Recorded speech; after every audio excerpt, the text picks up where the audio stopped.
pagi Bu. Pagi hari ini sebelum Ibu masuk nanti ke dalam ruangan untuk melakukan pembelajaran kepada siswa, ada baiknya kita melakukan observasi dulu ya Bu. Nah, kira-kira aktivitas yang akan dipakai sudah siap ya Bu ya? Nah,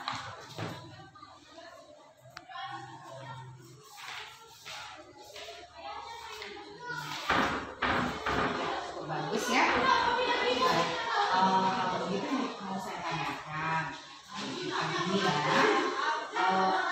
Ibu kan makan IPS. Jadi apa tujuan pembelajaran yang akan disampaikan Untuk hari ini Bu. Ini kami belajar materinya mengenai organisasi. Jadi yang saya mau inginkan dari siswa itu yang pertama adalah siswa itu bisa nanti setelah belajar mampu menjelaskan pengertian globalisasi. Kemudian yang kedua mereka bisa menjelaskan atau menyebutkan bentuk globalisasi di bidang budaya. ya? Kemudian apa saja area pengembangan yang hendak dicapai ketika nantinya melakukan pembelajaran di dalam kelas?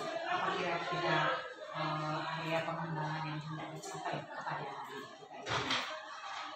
Area pengembangannya itu ya siswa saya itu nanti kan saya membentuk kelompok, diskusi kelompok. Jadi saya mengharapkan melalui diskusi kelompok itu mereka sama-sama berdiskusi, kemudian setelah berdiskusi mereka nanti bisa menjelaskan pengertian globalisasi dan bentuk-bentuk globalisasi di bidang budaya itu, misalnya contohnya seperti di bidang pakaian atau musik gitu dan lain sebagainya. Berarti Ibu juga menayangkan gambar ya pada mereka Membuat gambar ya, bicara. Baik, kemudian strategi yang sudah dipersiapkan oleh Ibu nanti di dalam kelas bagaimana? Strateginya ya seperti yang saya bilang tadi, strateginya diskusi kelompok ya. Kemudian nanti mereka presentasi.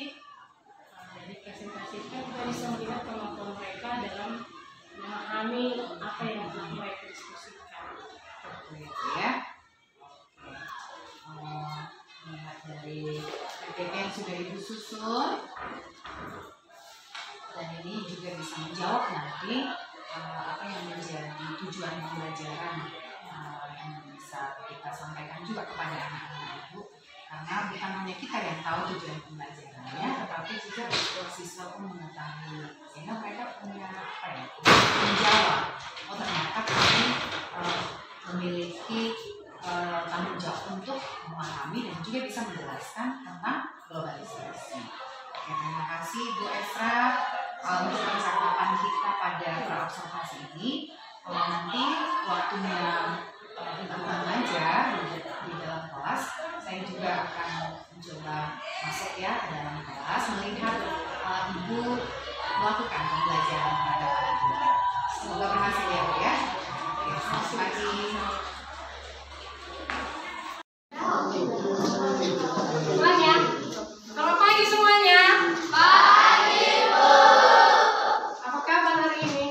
Sehat luar biasa. Mantap. Nah, sebelum kita mulai, mau bertanya dulu. Ada yang tidak hadir hari ini? Siapa sekretarisnya? Ada Bu. Siapa nak? Edo Wisle, kenapa dia? Sakit. Oke, bentar ya.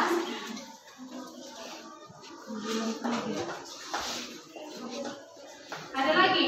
Lansiedo? Iya. Iya, walaupun kondisi sekarang memang kurang menentu ya. Ini buat kalian nih, tapi meskipun seperti itu, tolonglah anak kami juga dijaga kesehatannya masing-masing.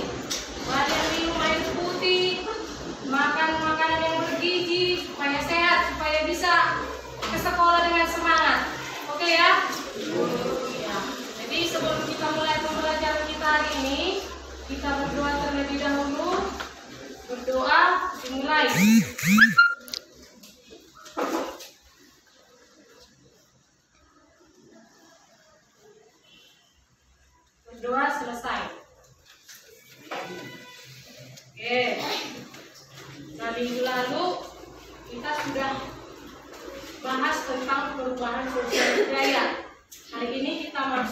materi kita yang baru, yaitu globalisasi.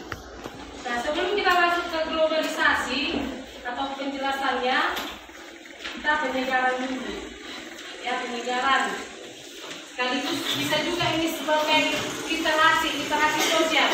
Semua tahu kan Pancasila kan? Isi dari Pancasila 5 sila Pancasila. Tahu kan? Kalau nggak tahu kau udah berbahaya kau. Pulanglah kembali ke SD. Oke? Jadi semuanya ini kita bikin sekaligus literasi sosial, sekaligus juga kita ini main games. Mulai dari mengucapkan Pancasila, semuanya satu-satu kata. Pancasila, satu, Tuhan yang Maha Esa, itu perlukan terus. Ya, jangan ada yang lebih dari satu kata. Oke? Bisa kan? Ya, mulai dari si Elkiara ya. Ayo. Hai, Pancasila. Satu kata nak, ya satu kata, oke? Nanti demi saya siapa yang salah masuk kena hukum, oke? Siapa yang lebih dari dua kata atau lupa? Nah, ada dua tujuan pembelajaran yang mau kita capai dari pembelajaran kita hari ini. Yang pertama itu supaya kamu mampu menjelaskan pengertian dari globalisasi. Yang kedua, supaya kamu mampu menjelaskan bentuk globalisasi budaya. Ya, itulah yang mau kita capai pada pembelajaran kita hari ini. Oke? Jadi kita mulai dulu yang pertama, globalisasi. Globalisasi. Pernah dengar kata globalisasi kan? Nah, apa kira-kira artinya? Bahkan zaman sekarang ini sudah sangat semangat sekali itu diperbincangkan oleh masyarakat mengenai globalisasi. Kira-kira menurut kalian apa itu globalisasi?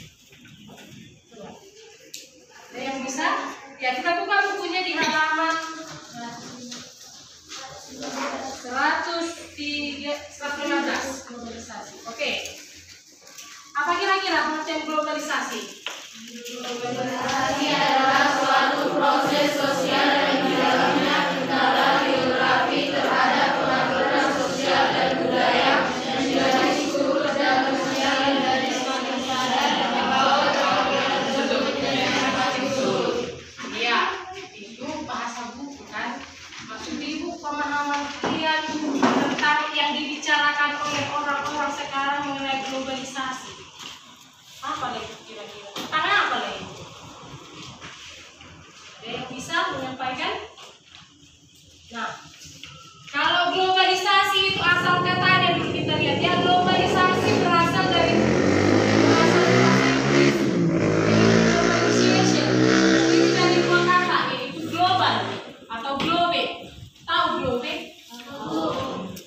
Waktu kelas 7 kita pelajari globe kan? Apa itu? Bentuk tiruan bumi, atau di sana adalah gambar bumi. Berarti globe itu artinya membumi, mendunia, atau universal artinya. Kemudian yang kedua adalah recession, yang artinya adalah suatu proses. Jadi globalisasi itu adalah proses yang menyeluruh atau yang sudah mendunia. Itulah kira-kira arti katanya. Nah, jadi secara umum pengertian globalisasi seperti yang di buku itu adalah suatu proses di mana tidak ada lagi hambatan-hambatan yang berarti, contohnya letak geografis, letak astronomis, letak geologis, itu tidak masyarakat. Munculnya sikap individualisme atau merasa bisa hidup sendiri karena merasa dirinya sudah cukup pintar. 4. Hilangnya budaya. Hilangnya budaya karena pola pikir yang semakin maju.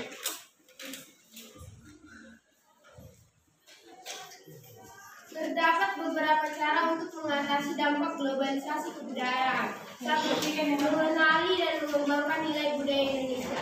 2. Menumbuhkan rasa cinta terhadap tanah air. 3. Memperkuat dan mempertegas jati diri bangsa. 4. Memelihara dan mengembangkan budaya sosial. Demikian pemaparan materi dari kami. Pada teman-teman kami yang ingin bertanya, silakan.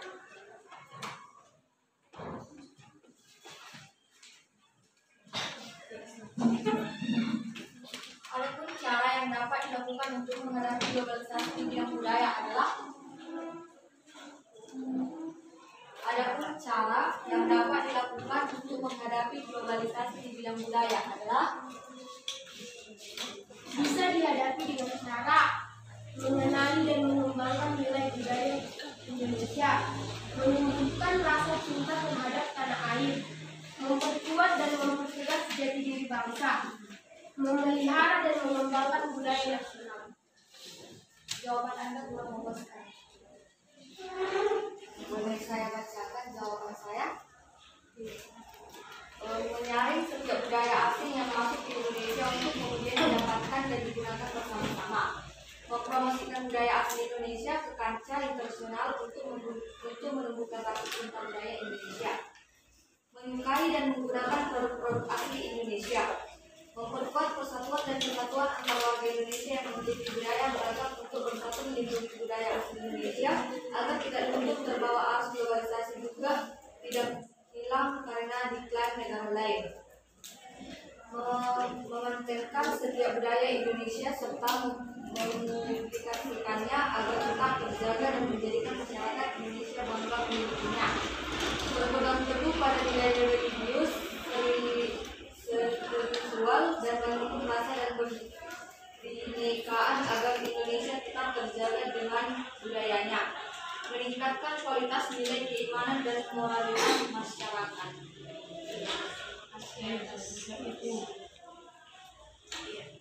Yang lain temannya bisa menambahkan juga. Yang bisa ditambahkan. Selamat siang Ibu Esa. Selamat siang Ibu Sartika. Setelah melakukan pembelajaran di kelas kemarin kelas 9 ya, bagaimana yang Ibu rasakan ketika selesai melakukan pembelajaran di kelas?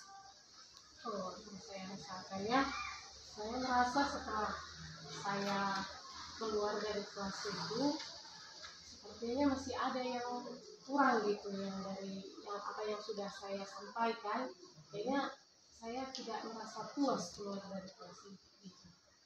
Gitu ya. Perasaan yang tidak puas kami yang bisa Ibu sampaikan apa yang Ibu rasakan. Gimananya? Iya, saya rasakan selalu kan kita belajar melalui diskusi kelompok. Nah, dari diskusi kelompok yang sudah dipresentasikan anak-anak itu ada beberapa dua saya katakan, dua orang siswa saya itu yang sepertinya dia vakum aja gitu, nggak ada keaktifan atau interaktifnya dalam kegiatan diskusi kelompok itu. Berarti ada ya dua orang siswa kita ini yang menjadikan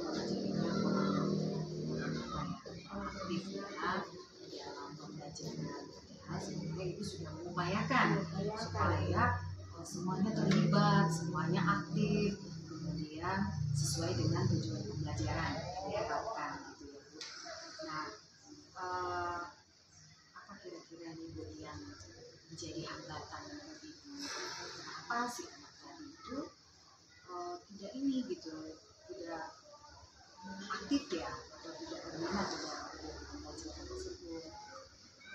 Hambatannya setelah saya temukan gitu ya, setelah keluar dari kelas, mungkin hambatan yang mereka hadapi itu adalah karena kurangnya gitu atau fasilitas yang saya berikan atau pembelajaran yang saya berikan itu mungkin bagi mereka tidak pas dengan kepribadian mereka, minatnya gitu. Jadi saya menayangkan, saya melakukan bentuk diskusi, kemudian membuat gambar-gambar. Ternyata setelah saya lihat dia kurang berminat, kurang tertarik dengan gambar-gambar dan diskusi seperti itu. Dan si Ibu sudah berusaha ya. Usaha itu ya, saya pikir itu sudah menarik bagi mereka gitu kan. Ternyata masih ada beberapa siswa yang kurang tertarik dengan cara yang seperti itu. Ya, Esra pun sudah berusaha sebenarnya ya membuat strategi pembelajaran yang bisa menarik, itu juga tujuan pembelajaran pun diharapkan bisa tercapai gitu ya. tetapi si murid itu mungkin minatnya belum belum sampai ke dia gitu ya, belum pas ya metodenya, dan biasa-biasa saja gitu ya menurut si anak tadi. Ya kalau begitu Bu, pasti dari Ibu ada kira-kira yang mau dikembangkan untuk selanjutnya supaya si anak ini memang jadinya sangat tertarik gitu mengikuti pembelajaran dari yang sudah Ibu persiapkan. Bisa Ibu coba ide yang lebih tertarik lagi, sehingga sekarang itu memang dia akan senang, dia akan suka mengikuti pelajaran. Saya kan mungkin dengan cara menayangkan PowerPoint itu nanti akan sudah saya persiapkan, akan saya buat. Nah setelah itu saya akan mencoba membuat anak-anak ini bermain peran gitu ya, dengan membuat video pembelajaran supaya semuanya aktif gitu. Jadi kalau bermain peran kan ada perannya, ini sebagai ini, ini sebagai itu. Jadi dia pun yang tadinya tidak aktif pasti akan ikut terjun karena sudah dikasih peran sama dia gitu. Itu yang sudah saya lakukan. Kemudian ada tidak rekan kerja atau siapa yang Ibu libatkan untuk bisa membantu Ibu di dalam supaya tujuan yang Ibu harapkan tadi itu bisa tercapai? Pastilah ada, saya rekan guru atau mungkin juga dengan wakil kepala sekolah di bidang sarana prasarana kan, karena ini pasti membutuhkan alat juga atau sarana untuk melakukan rencana saya itu. Seru sekali berarti ya, kalau nanti ada bermain peran, berarti si anak itu ikut terlibat gitu ya. Bahkan itu jadinya merasa dia, wah aku bagian dari pembelajaran, sehingga ketika mereka itu mengambil peran, malah dia juga jadi semakin lebih mengerti ya, lebih memahami pelajaran itu ya Bu. Ya, itulah yang saya. Berarti itu saja kira-kira Bu yang Ibu bisa kembangkan nanti untuk selanjutnya. Selanjutnya itulah dulu nanti ada lagi. Oke, baik ya Bu ya, terima kasih buat kesempatan kita siang hari ini untuk membantu pembicaraan kita Bu. Saya menginginkan Ibu merangkum atau memberikan kesimpulan dari pembicaraan kita apa yang kita didapatkan supaya bisa kita sama-sama tahu tentang setelah saya lakukan bahwa ketika saya mengadakan pembelajaran di kelas selama ini ada beberapa siswa yang kurang tertarik. Nah kemudian saya mengambil solusi bagaimana supaya mereka anak-anak yang tidak aktif ini bisa lebih lagi dan lebih aktif lagi. Maka ada solusi yang saya lakukan yaitu dengan menyediakan PowerPoint dalam pembelajaran. Di samping itu saya akan membuat anak-anak bermain peran atau membuat video pembelajaran dari peran yang mereka lakukan itu. Jadi mudah-mudahan dengan cara seperti itu anak-anak semuanya jadi aktif untuk belajar. Oke, sangat menarik sekali ya Bu. Semoga saja ini bisa dilaksanakan ya untuk kegiatan selanjutnya ya Bu. Terima kasih buat coaching kita siang hari ini ya Bu. Sama-sama Bu. Oke, terima kasih.